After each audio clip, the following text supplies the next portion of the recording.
Mas antes a gente preparou uma dica extremamente importante, porque é o que eu disse, né? São as doenças da atualidade, né? Hoje a questão da saúde mental, isso na pandemia ficou muito claro, passou a ser um quesito extremamente importante para a qualidade de vida.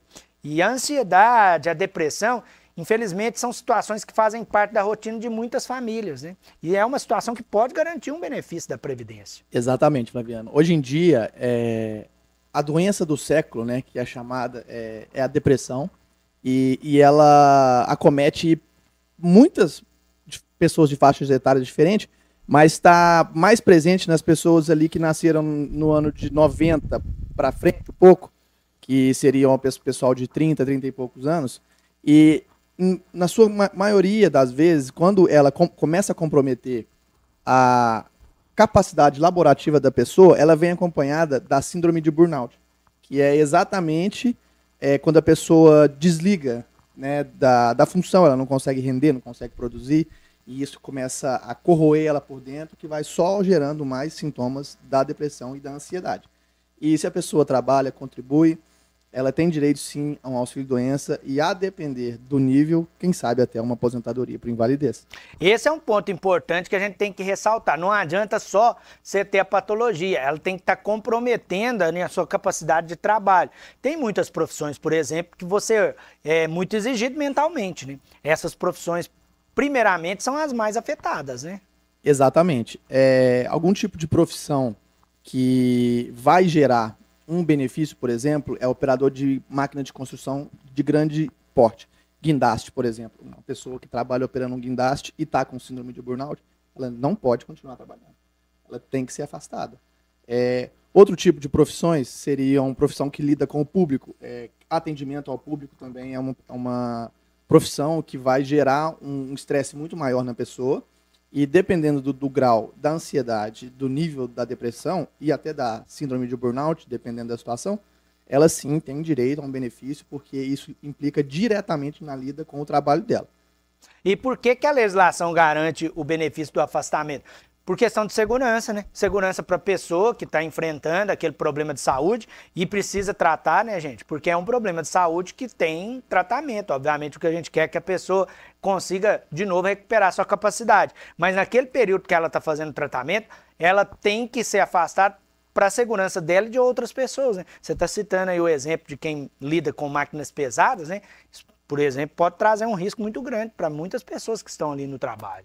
Exatamente. Esse tipo de função, ele já gera um risco em si para a pessoa que está executando, né? E em um campo de obra, por exemplo, uma pessoa que trabalha numa siderúrgica, que trabalha com alto forno, a questão da depressão ela tem que ser muito levado muito a sério, porque são situações que geram um risco para a integridade física dele e de todas as outras pessoas que estão em volta.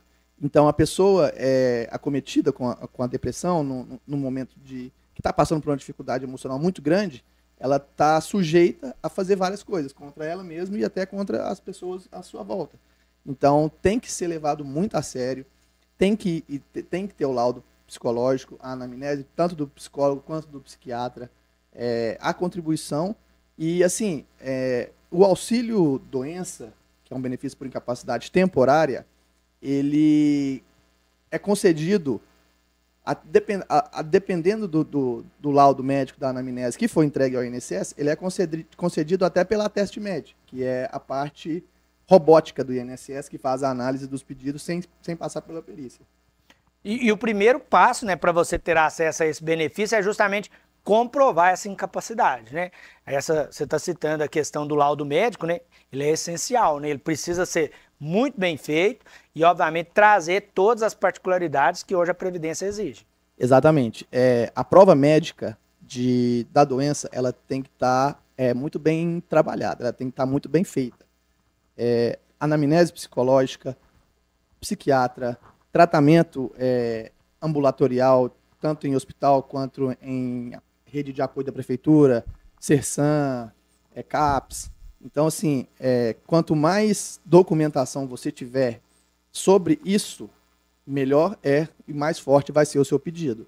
Então, a pessoa tem que correr atrás, também tem que pegar o médico, tem que fazer o laudo certinho e ter as contribuições em dia, estando esses requisitos, que é a carência de contribuição, que são 12 meses, a qualidade de segurado e a doença comprovada, o benefício vem.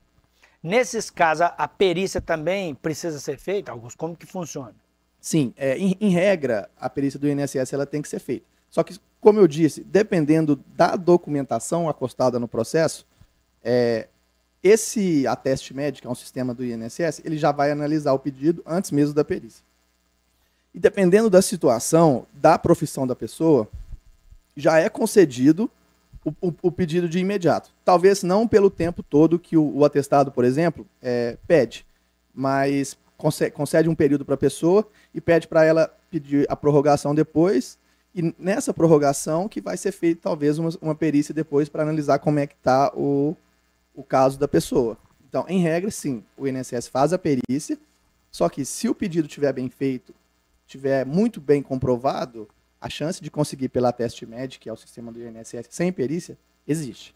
O ateste médico é essa ferramenta importante, né? Veio justamente para facilitar o acesso ao benefício, né? Que estabelece um prazo pré-determinado para o afastamento, né? Enfim, é uma ferramenta que hoje ela tem atendido com muita eficiência, né? Sim, a ferramenta do ateste médico, ela veio justamente para tirar o gargalo do INSS em questão de quantidade de perícias. Então, quando o pedido já é muito bem feito, ou quando é, exemplo, um acidente de trabalho, ou quando é um acidente que envolve fratura, que envolve perca de movimento, o ateste médico já faz essa análise e já tira essas pessoas que deveriam passar por uma perícia antes do INSS e já concede um benefício para ela. Então, diminui a quantidade de pessoas que vão fazer as perícias no INSS, fazendo com que o médico tenha um atendimento um pouco melhor. E é importante aí ressaltar, né, gente, que, obviamente, você precisa sempre conversar, é sempre bom conversar com um profissional antes, eu sempre falo isso, né? Porque se você fizer o pedido e ele for negado, você tem a possibilidade de ir na justiça para poder recorrer. Só que aí você vai perdendo tempo, vai perdendo prazo, né? Exatamente. Quando a pessoa, em tese, tem, ainda mais nesse tema que nós estamos falando hoje, sobre depressão, ansiedade, a pessoa recebe a negativa do INSS, aquilo ali já gera um estresse muito grande para ela, que pode piorar ainda mais a situação. Então, estar acompanhado de um advogado especialista na área da Previdência Social é muito importante. Porque o que o advogado vai fazer? Ele vai entender e analisar o caso, ele vai saber aonde que ele deve focar energia para comprovar e como ele vai orientar a pessoa no decorrer do tempo. Se a pessoa pede sozinha, tem o pedido negado e depois vai buscar a justiça, ainda mais sendo um auxílio doença, por exemplo, esse benefício vai chegar num ponto em que vai passar o tempo que a pessoa estaria fazendo o tratamento e essa pessoa teria que retornar para o trabalho. Porque como ela está com um processo judicial, ela não pode retornar, então fica esse limbo assim, entendeu? Então a pessoa quer fazer o pedido administrativo?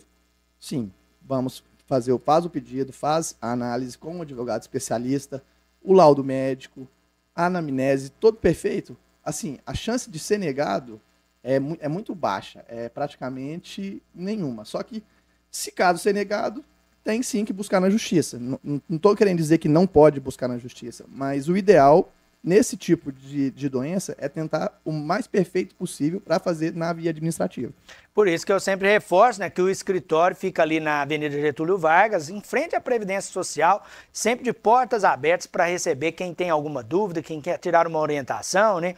Por isso que a gente sempre traz também a dica para você. Tem também o telefone que está aí na tela, que você conversa direto com o Augusto, conversa com a Júlia, vão sempre te orientar, né, sobre a situação envolvendo aí o seu caso. Os contatos estão aí na tela. E o telefone da TV Candidatos fica sempre disponível para participação também do telespectador. Quero até registrar a mensagem da Rosa. Obrigado, viu, Rosa, pelo carinho, obrigado pela audiência. Ela está falando que paga o MEI, né? Contribui a Previdência pelo MEI. Aí, no caso específico, né, de ser MEI, também dá o direito, né, desse benefício que a gente está citando hoje? Bom dia, Rosa. Agradeço pela pergunta e a participação. Sim, o auxílio-doença ele é concedido também para quem faz o contribuinte individual. Tanto o contribuinte individual quanto o contribuinte facultativo. Então, se a senhora paga o MEI, tem a carência de 12 meses de contribuição e a qualidade de segurado, e possui algum tipo de doença, algum tipo de incapacidade laborativa, o MEI também vai te dar o direito, tá, de estar pedindo um benefício tanto por incapacidade temporária, quanto por, talvez, quem sabe, uma incapacidade permanente. Só seguir os critérios, né? O importante é seguir os critérios, sendo MEI, sendo autônomo, sendo aí CLT, né? Tem que cumprir os critérios. Tem que cumprir os critérios, são os 3 critérios básicos da Previdência, que é pedido para 99% dos benefícios, que é a carência de 12 meses, a contribuição atual, ou seja, a qualidade de segurado, e a comprovação médica da doença. Eu tenho outra dúvida aqui, é da Lucimeire. Obrigado, meu Lucimeire, pelo carinho, obrigado pela audiência. Ela está ansiosa para poder ter acesso à informação, viu? Mandou a pergunta 3 vezes. Nós vamos fazer, viu, Lucimeire? Pode ficar tranquila. Ela está dizendo que tem 53 anos, já tem 15 anos de previdência, né? Ela paga o MEI hoje, todo mês. Aí ela quer saber se pode começar a pagar o MEI apenas uma vez, né? E se ela estará protegida. Ela está dizendo que tem problema na coluna, tem fibromialgia também. Inclusive, fibromialgia, nós falamos recentemente sobre essa possibilidade de um benefício pela fibromialgia, hein? Ela chama Lucimeire. Bom dia, Lucimeire. Respondendo a sua pergunta, após atingir os 15 anos de contribuição, que são os necessários para a aposentadoria por idade, a pessoa pode sim estar contribuindo uma vez no ano ou até 2. Eu sempre oriento a pessoa a contribuir 2. De 6 em 6 meses faz a contribuição para manter a qualidade segurada. Então, mantendo a qualidade segurada, a pessoa tem, como a senhora já tem a carência necessária, e contribuindo de 2 em 2 vezes no ano, a senhora mantém a qualidade segurada, justamente para isso, para obter algum tipo de proteção no INSS, caso a senhora precise de qualquer outro benefício, até chegar à idade da senhora aposentar. Ô, Lucimeire, como você tem fibromialgia, eu te aconselho também a olhar especificamente o seu caso, que você pode ter direito a um benefício por incapacidade temporária. Exatamente. Durante a contribuição que a pessoa faz, ela fica resguardada para o INSS, independente da contribuição que é, se é individual, autônomo ou empregado segurado. Nesse caso, Lucimeire, certo? Lucimeire. A fibromialgia, dependendo do grau em que ela estiver, é possível, sim, adquirir o afastamento no INSS. Na primeira opção, eu aconselho um auxílio-doença, porque, geralmente, a fibromialgia está sendo tratada desse jeito. De tempos em tempos, a pessoa vai e renova. Pelo menos até chegar em janeiro, que vai entrar em vigor a lei da fibromialgia, e aí tentar, quem sabe, se for uma coisa que não tem mais reversão, uma aposentadoria por incapacidade permanente. Eu tenho a dúvida aqui também do Marivânio. Obrigado, viu, Marivânio, pelo carinho, obrigado aí pela audiência. Ele está dizendo que o filho teve um acidente de trabalho com apenas 15 dias, né, após ter fichado. E ele teve que operar o ombro, ficou 3 meses parado, entrou com o pedido na Previdência, mas teve um benefício recusado por falta aí, do documento CAT, né? A empresa não fez. O que pode ser feito nesse caso específico? Bom, Marivane, muito obrigado pela participação. E quando tem um acidente de trabalho, é obrigação da empresa fazer o comunicado de acidente de trabalho, que é o CAT. Se essa empresa não fez, geralmente são 2 coisas que podem ter acontecido. Ou essa empresa atua de maneira que não está 100% dentro da legislação, então ela exime de fazer isso para ter problema depois, ou a empresa realmente não tem uma assessoria que deveria ter, e não tem conhecimento. Então, procure essa empresa, peça para ser feito o CAT. Se não for, eu te aconselho a procurar um advogado trabalhista, porque nesse caso cabe sim uma ação contra a empresa. Fica a dica e a orientação. É por isso que os contatos estão aí na tela, né?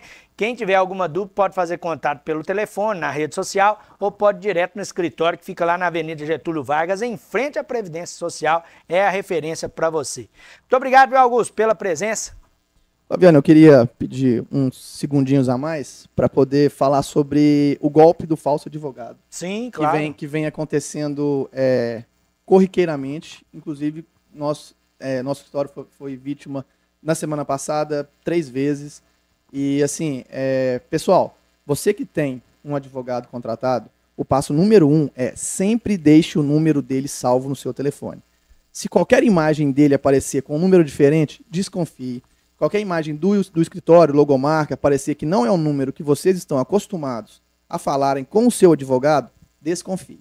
Desconfie, porque o golpe, ele funciona assim. A pessoa, como os processos são públicos, ele consegue acessar a Justiça Federal, entrar no seu processo, ele consegue baixar a petição inicial, ver valor de causa, ver o andamento padrão do processo. Com essas informações, ele entra em contato com você. Entrando em contato com você, ele informa: o seu processo foi concedido e você venceu. Eu vou te enviar um boleto e você faz o pagamento que o dinheiro está na sua conta. Aí que entra o golpe, porque assim que faz o pagamento, a pessoa some e a pessoa perde o dinheiro. Inclusive, está acontecendo muito, eles fazem uma chamada de vídeo com um suposto promotor de justiça. Isso não acontece, tá? Nenhum promotor de justiça vai entrar em contato com vocês por vídeo chamada. Então, chamou vocês com a foto do escritório e não é o nome, não é o número em que vocês têm salvo, não respondam, bloqueie, ou se precisar, vá até o escritório do seu advogado, da pessoa que você contratou, e passe tudo a limpo, porque é um golpe que acontece muito e muita gente cai. Gente, esse é um alerta importantíssimo, hein? A gente, inclusive, já usou o jornalismo para trazer aí uma reportagem especial sobre esse tema. Atenção, gente, cuidado, viu? Essas pessoas estão cometendo com muita frequência esse tipo de crime aqui na cidade de Divinópolis, utilizando aí, principalmente, da inocência das pessoas para ter acesso, né?